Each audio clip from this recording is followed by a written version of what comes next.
출연했기 때문에 이것이 갖는 의미는 앞으로의 웅진 스타즈 행보에도 크나큰 도움이 될 수 있는 그런 첫 걸음입니다. 그렇습니다. 할 수 있다. 웅진 스타즈 세 번째 나온 선수는 바로 Welcome back, everybody. This is going to be set number 3 of Woongjin Stars versus SKT T1, and we are going to have another TVZ here. It is going to be Woongjin's Light, aka Non-G, versus Su, Endai Su from SKT. So let me just fix this. This actually promises to be quite a good match. I mean, this series already so far has been quite interesting. Even though I guess the Zero's game wasn't the most amazing, it was interesting to see that Fantasy can actually start using Bio. By the way, I just want to make a note though of the player choice in the last game. I wonder if Hansen has been like kind of trained as a TVP sniper.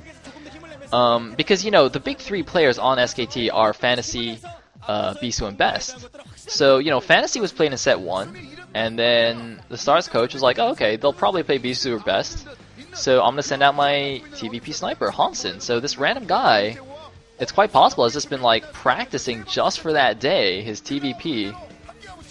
Especially considering the map, also, Sniper Ridge, pretty decent map for Terran.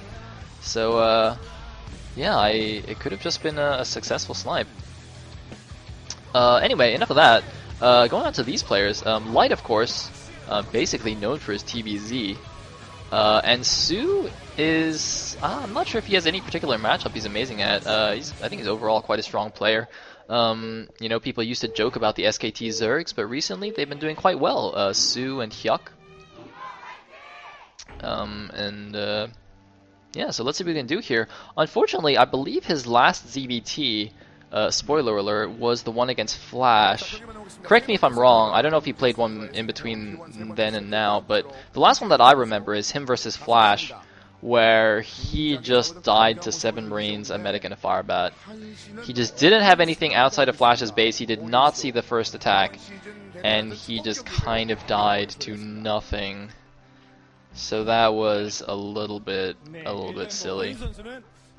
Anyway, the map is ground 0, and it looks like they will spawn in vertical positions. So Su will scout in the correct direction with his Overlord. I think. Oh man, I missed the map stats once again. But I thought when I actually looked at the map stats, it was something like 8-2 for favoring the Terran.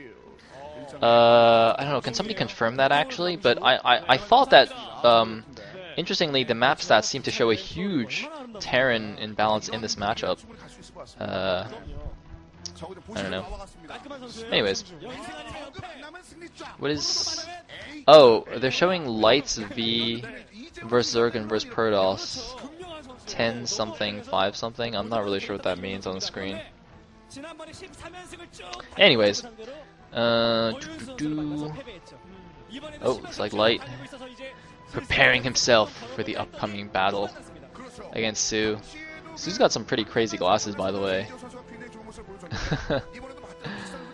Anyways. Looks like we do have a 12 hatch from Su. And, ooh, we actually have a tech build from Light. That's very interesting. So we saw we saw Fantasy going for just standard bio, and now we see Light going for some kind of tech. Let's see what it is. Now, interesting, he hasn't walled in at the top of his ramp. I don't know if you can actually make a Zergling type wall on this map. It's possible that you just can't, so there's no point. Even though, you know, usually when you're doing some kind of tech, you tend to wall in. There is Hansen. I'm actually just not going to make fun of him anymore because he just beat Bisu. It's kind of like how you just don't make fun of July Zerg because he's July Zerg. Yeah. Anyways. We do have a factory and still 2 guys on gas. So it's not going to be just like a 1 Vulture into expansion build. He's going to do something else. Most likely a starport, I would say. You know, 2-facting in TVZ is kind of crazy. but I guess we'll see. Anyway, Su did send out a drone scout, by the way, and scouted the left side 2 bases. Didn't see anything there, so now he knows his opponent is in the bottom right. He's just going to leave his overlord, his first overlord there over the cliff. Not going to move it in too far, lest it gets sniped by early Marines. Of course, I did note earlier that Terrans have become increasingly aggressive with these Marines, and as you can see, Light indeed does move out these 2 Marines, but the overlord backs off to safety. So I'm really curious, what is Light going to do with this? And yes, indeed, it is going to be a starport from Light. Now, this could still be a number of things. It could just be 1-port Wraith. You can just do like 1-port. It doesn't, you don't have to do 2-port Wraith. You can just do like 1-port Cloak Wraith. That's fine. Just do some harassment and expand. He can go for a Vulture drop. And well, I guess actually those are kind of the 2 main things he can do. And he is getting a machine shop. This lends me to believe it's going to be a Vulture drop with with the Vultures having mines. In fact, this kind of looks like the beginning of a fantasy build. Interestingly enough, fantasy build being used against his own team here. Although I guess I'll reserve judgment just yet. Anyways, looks like the 2 Marines, actually might be going after that Overlord here. The Vulture, by the way, is keeping them safe. Normally this kind of early Marine aggression is a little bit risky because if the Zerglings makes a few lings, as you see, in very, very low numbers like this, Marines are just awful against Zerglings. But, the Vulture there is preventing any Zergling aggression. And it looks like we don't have a control tower just yet. It could just be Wraiths. I'm not really sure. Anyway, we do have a Hydra Den there. I'm a little bit curious why he didn't make the Hydra Den above the Sunkens, like next to the cliff, rather than below. Because that would help against like a Vulture run by. So I'm a little bit curious about that positioning. That Hydra Den seems like a very poor position, because not only does it not block a wall off, but if he gets cliff dropped by siege tanks, he'll just lose the den as well. Of course, the naturals on this map are cliffable, Lost Temple style. So, yeah. Anyways, looks like we have a Spire down for Su, so he's just going to make perhaps a couple of defensive Hydras and then go for Mutalisks. And it looks like we have 1 Wraith into Control Tower.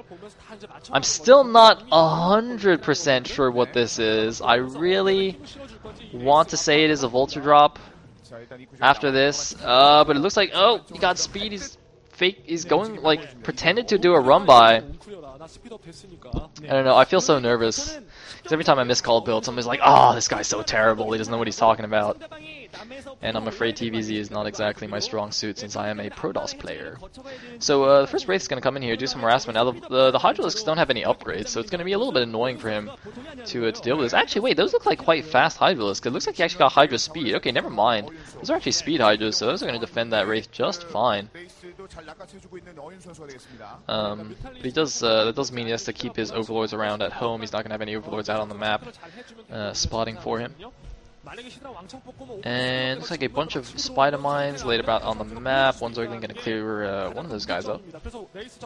And it is indeed going to be a dropship. Fantastic. And it looks like it is heading over to be with Vultures. So, whew! Thank God. Calling that one correctly. Now the question is, what's the follow-up? Is he actually going to make Valkyries as well? Or not? The Spire is probably almost done now, if not done already. And he doesn't really have much to deal with Mutalisks. I mean, Wraiths are actually not amazing against Mutas. He is getting Cloak, though. And there is the drop. The dropship is going to get sniped, but the Vultures are in. Now their speed Hydras are out. Mutas are out as well. So this drop doesn't look like it's going to be successful at all. He got something like 2, maybe 3. No, it looks like only 2 drones there. And Su just... I mean, he didn't even seem to do anything special. He just kind of defended it, and that was that. And it looks like it's actually going to be a fast vessel, not Valkyries.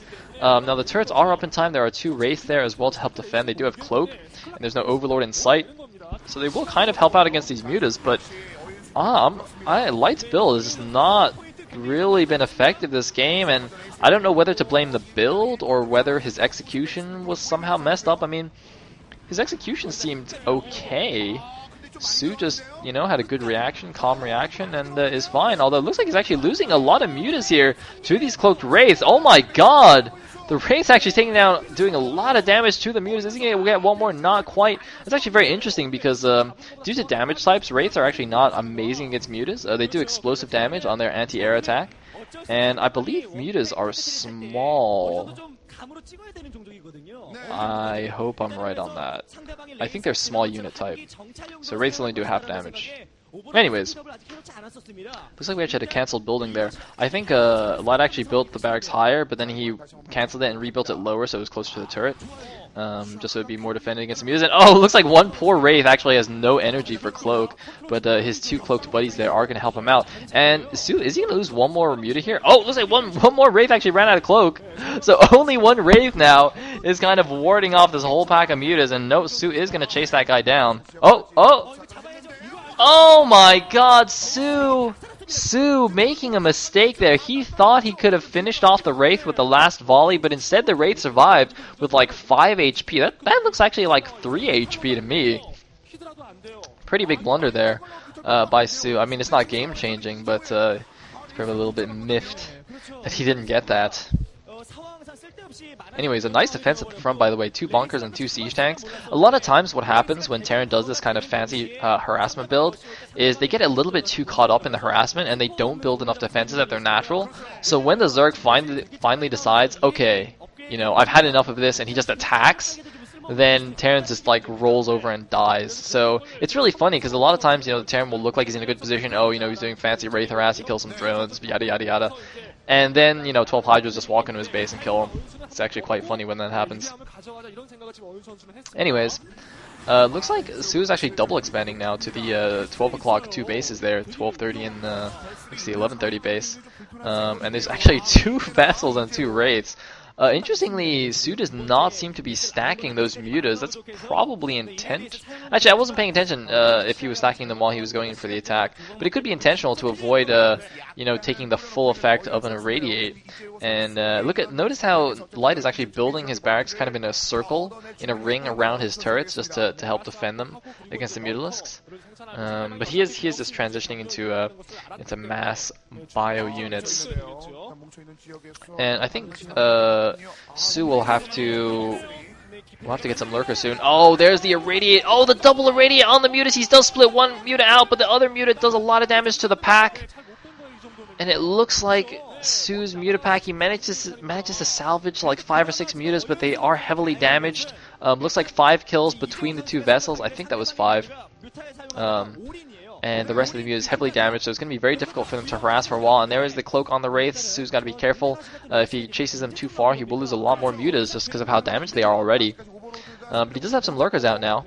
And I think that was a very smart choice to take his third and fourth so quickly like that, because, you know, with having invested so much into the wraiths and the early vessels, Light is not going to have a sufficient ground force to really punish this, you know, this double expand. So I think that was a very, very good move from Su. But Light has added on a bunch of barracks. I think he's on like 6 barracks right now. He's going to start mass producing units. He's getting a bunch of siege tanks as well. Looks like he has +1 attack already on his Marines. So Su's going to need something to deal with this. He does have a couple of lurkers, but that is actually quite a scary attack. Looks like Su does have a decent number of lurkers though. And he still has a few of the mutas left over to tank some damage. Looks like he's actually going in for a muta bomb. Nope, he does move back here. Of course, what I mean by muta bomb is he stacks the Scourge and muta in one control group, so Terran actually can't target it down, and then he just kind of like does a kamikaze dive into the Terran ball and just tries to Scourge the vessels using the mutas as cover, because I think just with auto targeting, the Marines will always attack the mutalisks. Actually, I'm not 100% sure about that, but I think that is the case. Anyways, Light is moving out a little bit now, and oh, looks like Su just gonna pick off this random Wraith guy in the map, and the vessels have to be so careful here not to go out too far. That is a decent number of lurker ling. Light's army does look scarier to me though. But Su is going for a hive, and the thing is, the important thing is he's buying a lot of time. Oh, look at this. Su actually has a lot more units at his natural. But yeah, he was kind of dancing around back and forth, just, you know, preventing Light from committing to an attack here. So I think that was actually very nice. Looks like Light just spending some irradiates on some lurkers, but Su is going to go for it. He's just going in with the lurkers and links, and Light is not actually in the best position, I think, but a lot of siege tanks. No, never mind. He actually had a very deep line of siege tanks. I did not see that, so Light is going to crush this first attack by Su. And his push is just going to carry on rolling up to the Zerg's natural. Looks like he's actually just going to engage this group of units on the side. Su not paying attention, losing a lurker and a couple of mutas for free there. More Marines being rallied to the front, and Su could be in a lot of trouble right now. He desperately needs the Defilers to come out, but I did not see a Defiler mound just then.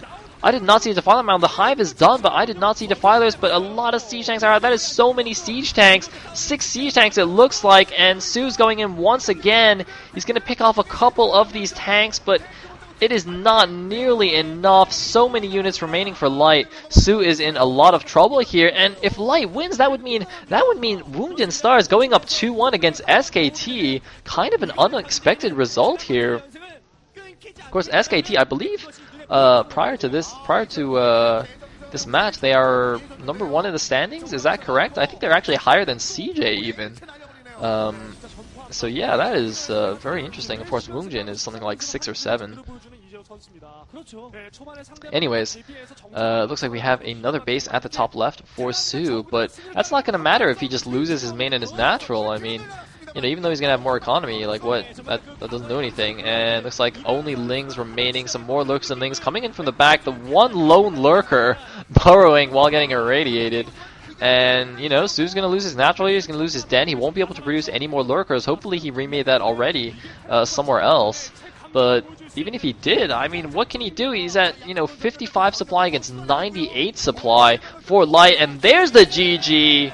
Light brings Wounded Stars up to a 2-1 advantage over SKT. SKT is now in a must-win situation. Wow, very nice game. Very nice TVZ, no less, which is refreshing given the lackluster, you know, TVZs we've had lately. However, SKT still has you know, 2 members of FBB. Or wait, no, they only have 1 more. They only have Best left. Oh wait, never mind. They only have Best, and then they have to play like another random guy. Huh. Well, I guess we'll see what happens. Pretty sure Best will come out next.